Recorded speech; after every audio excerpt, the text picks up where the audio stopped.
This is Andy Porwoff, Boxing News. I'm joined by Mike Coppinger here in San Francisco. Mike finally got here after a few hiccups there with security, but yeah, an unbelievable night there for Devin Haney and his victory against Regis Prograis. Yeah, I mean, it was an incredible performance from Devin Haney, of course. You know, they said he couldn't punch, they said he couldn't take a punch, and he did all of that and more. Just picked him apart. And, hey, I know this is a UK boxing channel. That fight reminded me a lot of Joe Calzaghe and Jeff Lacey when the Englishman, the Welshman picked apart the American. And I just thought it was masterclass stuff.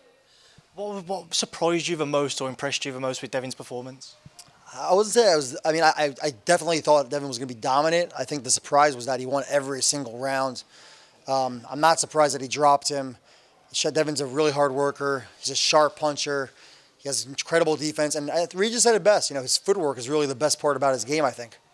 There's going to be a lot of talk about what next for Devin, a lot of potential fights out there. But how much of a take-notice performance was that from Devin Haney tonight? I think it was a huge take-notice performance because, again, you know, it was his first fight at the new weight. He didn't take a warm-up fight to get ready or get settled in. He went straight to a guy that's a dangerous puncher and really just picked him apart. I mean, we were in the press conference. You saw how disfigured Regis's face was. He had swollen eyes and a cut over his nose and cuts on his forehead. Regis is a tough guy, and you know he was humble in his defeat. But I think Devin Haney is going to be a tough guy to beat. People were underrating him. One thing I want to say is I think Devin was underrated because Lomachenko didn't look so great against Jermaine Ortiz. But I thought in watching that fight that Lomachenko looked at the top of his game. And I think that now after seeing this, we can think that, okay, Haney did beat Lomachenko. They have to give a little more credit for that fight. Just with what's next for Devin, obviously Eddie has been mentioning the Ryan Garcia fight quite a lot with him being the golden boy bottom of his own platform. If it was to be a 140 fight and he was to be one of those other star names, do you think that's the most logical name being in the mix? I think the number one fight I want to see right now for Devin Haney is him and Lopez. To me, that is the best fight at 140. I'm not saying it's the biggest fight, but it's the best fight. We saw the way Teofimo looked against Josh Taylor, picking him apart. Now Haney's on the same in even more dominant fashion against Regis Prograis. Obviously, Taylor had to win over Prograis, but Devin and Teofimo, they've known each other since the amateurs. They have their fathers as their trainers. The fathers have known each other a long time. They both talk great trash, and I think it's a really tough fight to pick.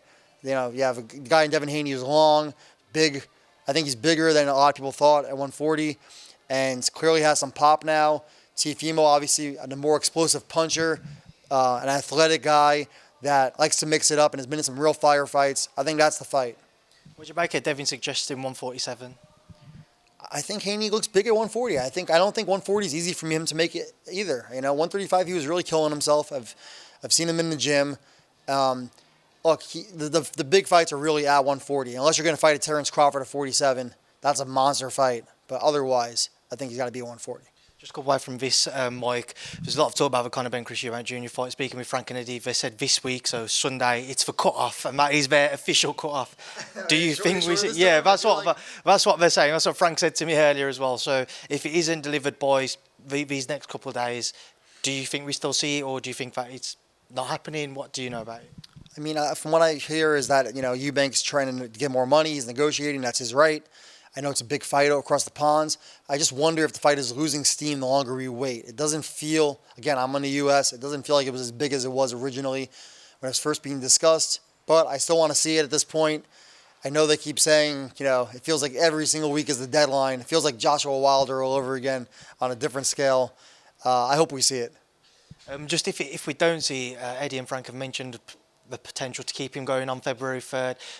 Potentially fighting another US name. Is there anybody you can think of who might be in the mix for a Conor Benn fight if the junior fight was not to take place? I mean, it's just, you know, you have to get moving soon. You have the holidays coming up, the New Year, and February 3rd, you're going to have to get contracts signed rather soon if guys want to have a full 8-week camp and you're talking about a realistic fight. You know, I've heard the names like Dennis Ugas thrown around, but he just had a tough loss of Barrios.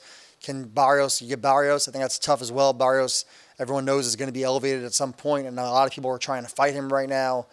The fight I would want to see, I'm not saying it's realistic, is him and Montes Stanionis. I think it would be a tremendous fight at 147 pounds between two big punchers. That's the fight. Also, do you know anything about Boots Ennis? Obviously, so I know his deal was with Showtime and not PBC. Technically, then he's a free agent coming the start of next year. So where do things sit with Boots? I think Boots, you know, can do anything he wants, really. You know, he's had some great performances, but he hasn't had anyone even near the top of the top level. So he's going to have to land a fight soon. hopefully it's next year. And again, I think Stanionis is a guy that really needs a fight as well. I think he gets overlooked a lot. He's an exciting fighter.